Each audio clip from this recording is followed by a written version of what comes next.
આજે આપણે બનાવશું ખાટી કેરીનું અથાણું. તો એના માટે મેં કેરી લીધેલી છે કિલો 1.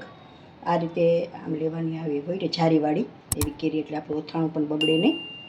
પહેલાં મેં કેરીને સરસ સાફ કરી આવી ગોથલીનો ભાગ બધો કાઢી નાખવાનો,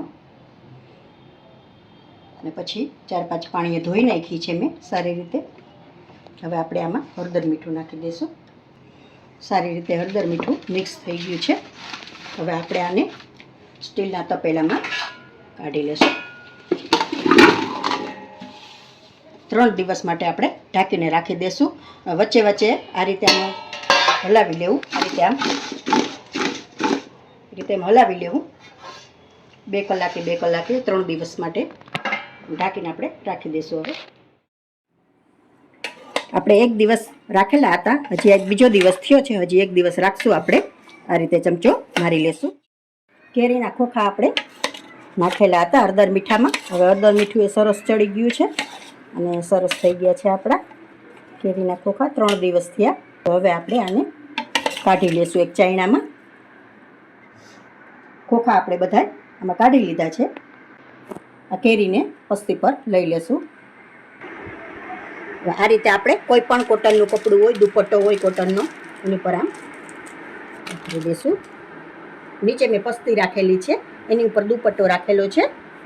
4 થી 5 કલાક આપણે આ રીતે રહેવા દઈશું. અને પાણીનો ભેજ છે ને સાવ ઉડી જવો જોઈએ, એટલે આપણું અથાણું આખું વરસ સરસ રહે અને બગડે નહીં. કેરીના ખોખા આપણા સુકાઈને રેડી છે. તો એમાં પાણીનો ભાગ ન રહેવો જોઈએ, નહીંતર આપણે અથાણું બગડી જાય, સુકાઈ જવા જોઈએ. હવે આપણે અથાણું બનાવવા માટે કુરિયા લીધેલા છે. તો મેથીના કુરિયા 200 ગ્રામ લીધેલા છે. 1 કિલો કેરી છે, એના સામે 200 ગ્રામ કુરિયા લીધેલા છે મેથીના. ને 100 ગ્રામ રાઈના કુરિયા લીધેલા. તો પહેલાં આપણે મેથીના કુરિયા એડ કરી દઈશું.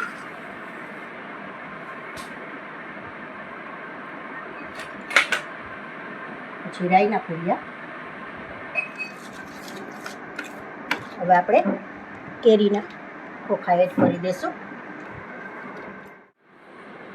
તપેલામાં મેં એડ કરી દીધું છે. તો હવે 2 દિવસ આપણે આમાં રાખશું. એટલે આ રીતે આમ ચમચો મારતા રહેશું વ્યવસ્થિત, એટલે બધા કુરિયા પણ ફૂલી જશે અને મસાલા બધા આપણે નિમક ને બધું એક સરખું ભળી જાય અને ચડી જાય આમાં કેરીમાં. પછી બરણીમાં ભર્યા પછી આપણે એને હલાવી ન શકીએ, એટલા માટે 2 દિવસ રાખીએ ને એટલે સરસ થઈ જાય.